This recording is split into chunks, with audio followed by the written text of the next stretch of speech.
What's going on, Gator Nation? Are you guys ready to talk about it? Are you ready? Have you recovered from Saturday yet? This is a safe place. I think it's time we let it all out.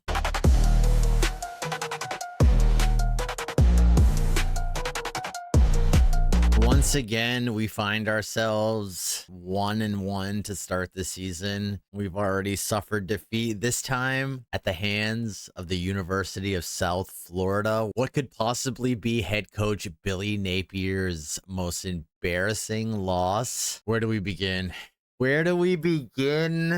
We'll get into the big picture of Billy Napier's tenure as a whole, but let's just talk about this game specifically, okay? The offense sputtered when it mattered most. 100 yards, 11 penalties. They played undisciplined, unprepared. They lost the turnover battle. I mean, this is stuff that we've been talking about with this team for 4 years. It's the same song and dance again. And even if you're holding stuff back and you're playing somewhat conservative because you know you've got LSU next week in Death Valley, you know you've got the Hurricanes in Miami in 2 weeks. When you get to the half and it's a 9-6 dogfight, I think you got to pull out a few of those plays that you got in the back pocket. I think you need to dip further into the game plan. Maybe the stuff you got that you're planning to use against the big boys, maybe you dial up some of that stuff. There just constantly seems to be very little adjustments offensively. The clock management is suspect. I know Billy's getting a lot of flack for his use of timeouts, but they really only had 2 timeouts left on that last drive. I have more of an issue with the clock management offensively. After USF misses the long field goal and you have a chance to ice the game. The Gators took over with 2:52 to play. USF only had 2 timeouts, and of course you had the 2-minute warning. The Gators decided to throw the ball on 1st and 3rd down, and they only run about 26 seconds off the clock after 2 incomplete passes. You got to know situational football here. You have to know the smart play. They should have been running on 3 straight downs to, at the very least,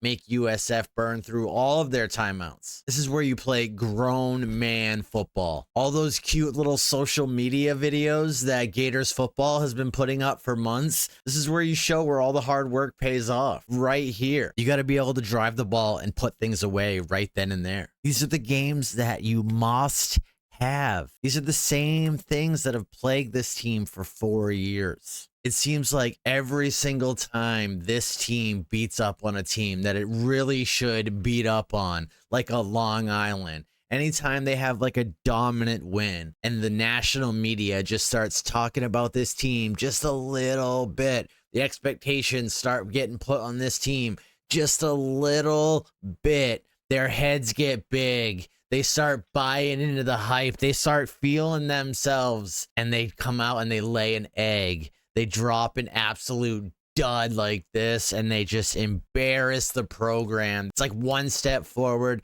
2 steps back, and it happens all the time. I want to give them the benefit of the doubt. I want to see improvement. I want to believe that this team had turned the corner, can turn the corner, can take the next step, had taken the next step. I thought maybe those things, those letdown games, those moments were a thing of the past. And then something like this happens. We knew it was going to be a tough season, guys.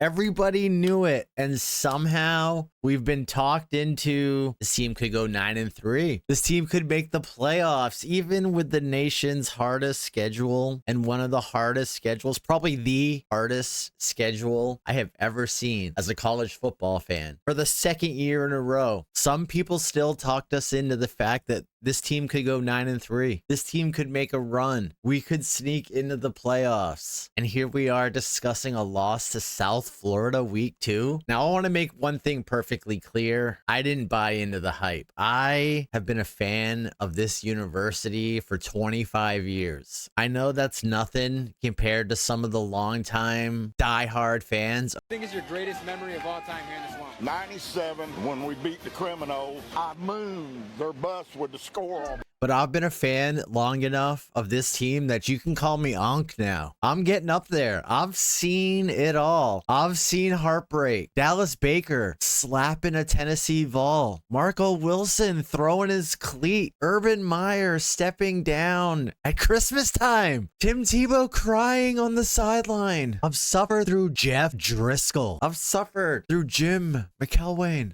humping a shark. Okay? I thought I've seen everything. I came into this season with realistic expectations. If we went 7-5 again and we could match last season and we could get through this 2-year stretch of just a brutal schedule, I thought maybe with the players that Billy's been bringing in, maybe then we could turn the corner, okay? But contending for a playoff spot, that was still a year away. That was still a year away. Could we surprise some people? 8-4, maybe? Sure. 7-5. But we were going to have to fight for 7-5. That was before losing to South Florida. That was before this brutal home loss at the Swamp. Look, dropping 5 heartbreaking games against 4 top 10 teams and maybe a Texas A&M, maybe an Ole Miss, that would be one thing. Maybe, just maybe, you can chew on that and get that down. But 7-5, 6-6, or worse, and losing to South Florida? Oh my Lord. Now, 5-7 again is a realistic possibility for this squad. Find me the wins on this schedule. Find it. It's right here. Find me the wins, okay? This team could very well be 1-4 in a matter of weeks, okay? 1-4, and it's not that far out of the realm of possibilities. They're playing 3 top 10 teams,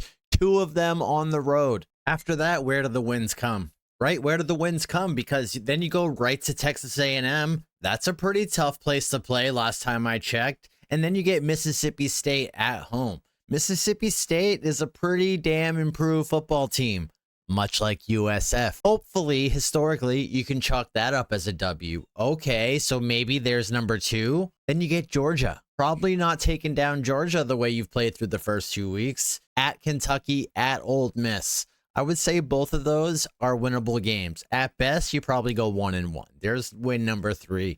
And then you got Tennessee and Florida State both at home to close it out.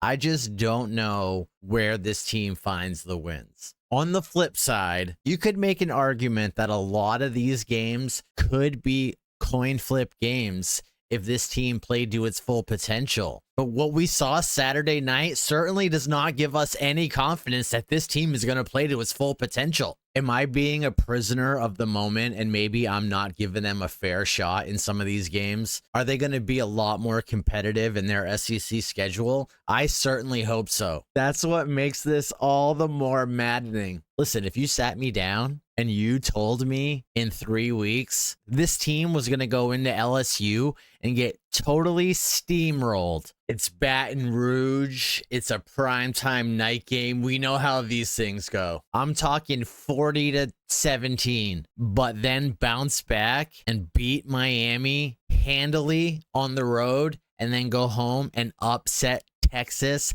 I'd probably believe you, okay? They'd be sitting 3-3 and have come off back-to-back top 10 wins. That's what makes losses like this so frustrating. You have some really nice wins. You upset some teams you're not supposed to beat. And then you come right back and you lose all these games to teams unranked, teams that you should handle, teams that you should handle in the swamp. You want to spot the ball and show up and execute and play with passion, play with discipline, and start to show some improvement in year 4 in the system. Unfortunately, this seems to be Billy Napier in a nutshell. It seems to be Billy Napier. You look up now, and the man is 20-20 overall. 20-20. He's 10-14 in the SEC. Oh my dear sweet baby Jesus, guys. I don't know how many more times we can do this. How many more times can we do this? Now listen, I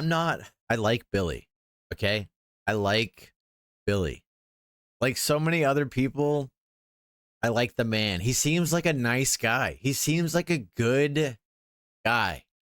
And he's shown some flashes. Let's not forget that this team had just won 6 games in a row. They had just won 6 games in a row. That's a hard thing to do. He's recruited pretty well. I think it's universally agreed upon that this team has the most athleticism, the most raw talent, probably any squad that Gainesville's seen, maybe since Urban.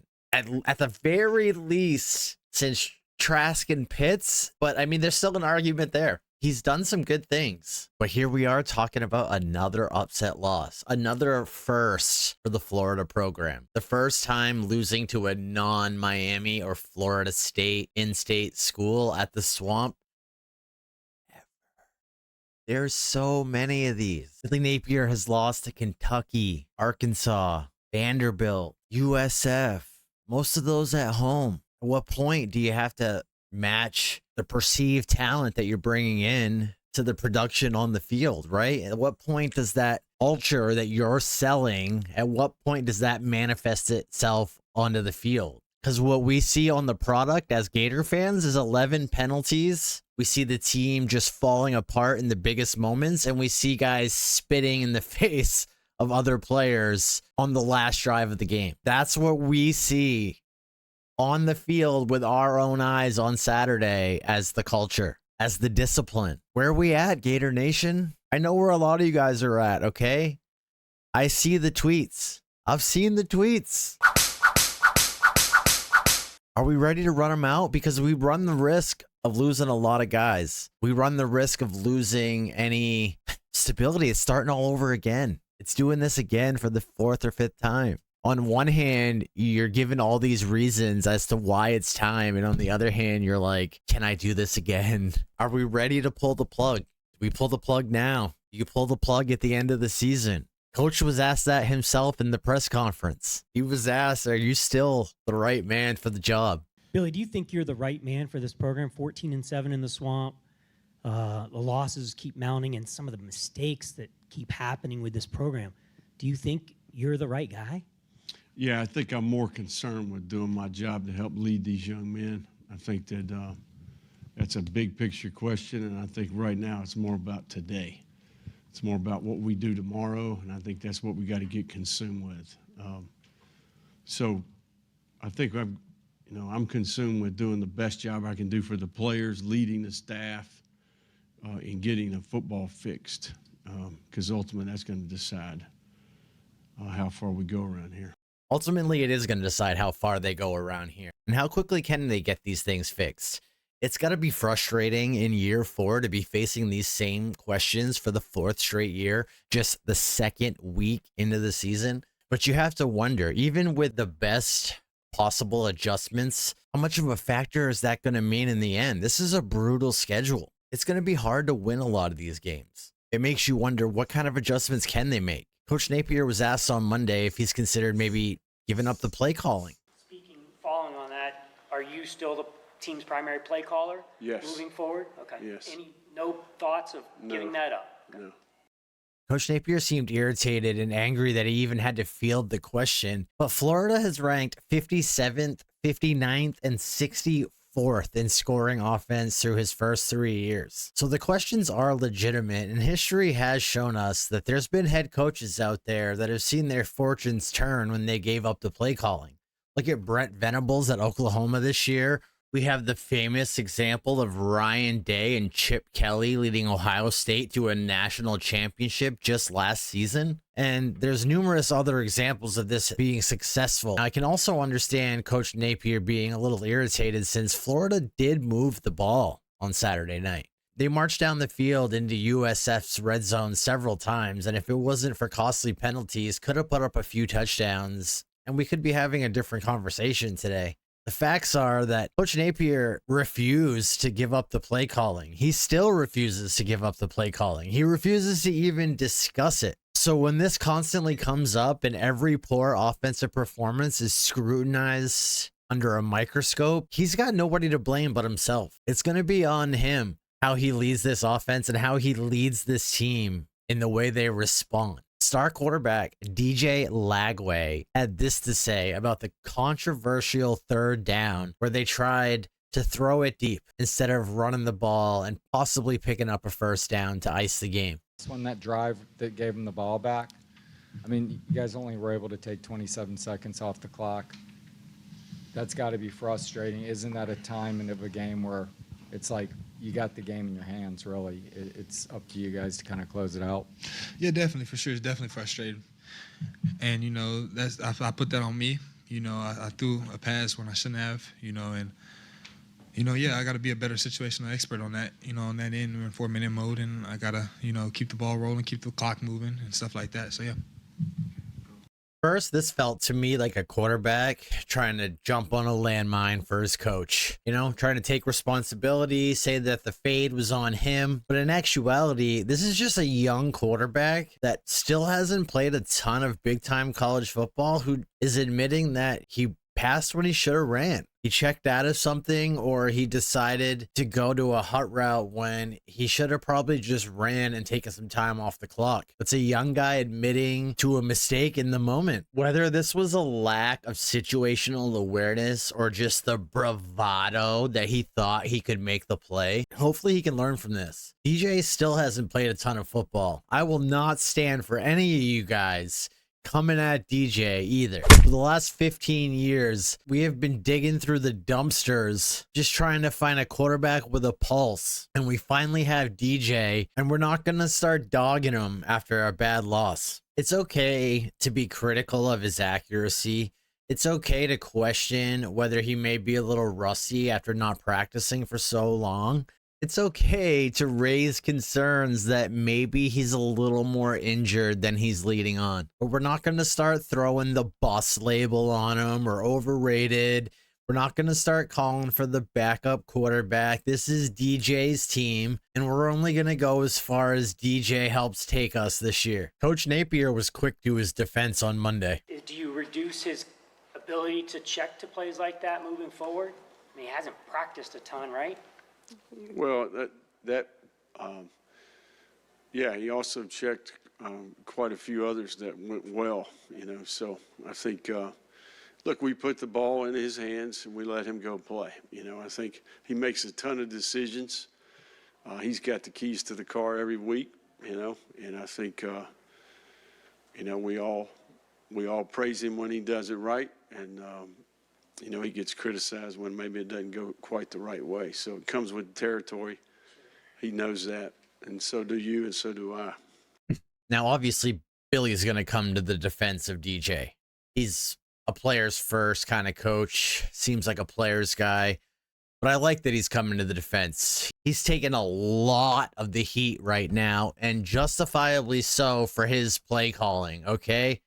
Including the heat for what could have potentially been a quarterback audible on the most important play of the game. He's going to have to work hand in hand with DJ over the course of this grueling season. He knows that. We know that. These next few games, this is what's going to pretty much finally either put the nail in the coffin of Billy Napier, or he's going to prove that this whole entire process, it was worth it. And it's something that we had to go through. He has the opportunity now to prove it on the field. He's got LSU, he's got Miami, and he has Texas in 3 consecutive weeks. 3 top 10 teams. It's now or never. It's put up or shut up.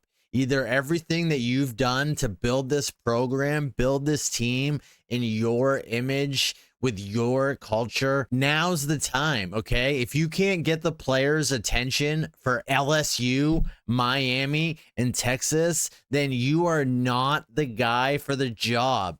I feel like I'm crazy, right? In this video, I have said all the reasons why it should be a no-brainer that he should be fired. But at the same time, I can't bring myself to actually say that I want him fired. I don't know if I'm just apathetic to the fact that, like, part of me just thinks that no matter who we bring in here next, it's just going to be another failure in the long line of failures. I've seen the names being thrown around, and quite frankly, I can't get excited about any of them. If you think Dan Lanning is coming to Gainesville, if you think he's leaving the University of Oregon to come coach the Gators, I want whatever you're on. Lane Kiffin, Billy, the man that we have spent the last 20 minutes arguing about, beat Lane last season with Ole Miss's season on the line, with an opportunity at the playoffs staring them in the face.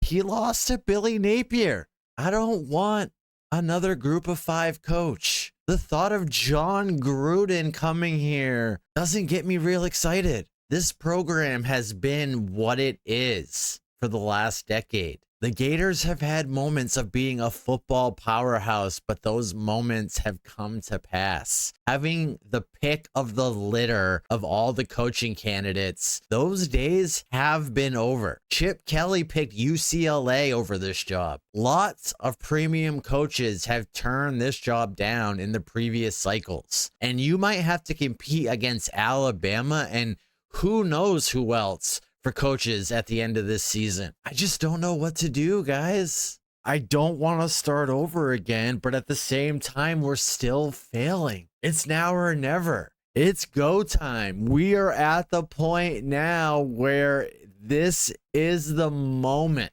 All of the goodwill, all of the patience, and Gator fans don't have patience. Every ounce of tolerance and belief and excitement that Billy has been able to squeeze out of marginal results for 3 years, it's all used up. It all evaporated with that loss to USF. Can he save his job? Or are we going to be having this discussion every week for the next month? Gator Nation, I feel like I'm going crazy. Where are we? Tell me how you're feeling. I think we need a group therapy session. I need to hear it from some of you. Where are we at? Are we willing to throw in the towel and to rebuild this again, knowing that we might not even get it right again? It might be a 5th time in a row. Feel crazy. Feel crazy. Do I sound crazy? Let me know what you think. Let me know where your head's at. Are you ready? Drop me a like. Let me know in the comments. And as always, if you enjoyed the content of this episode, please subscribe to the channel. This is a brand spanking new channel, and any support I could get from any of you would be greatly appreciated. And I'll see you guys next week. Are we going to be celebrating a big win in Death Valley? Or are we going to be singing the sad songs of another 1-2 start? We'll find out. Until then, try to stay strong, Gator Nation.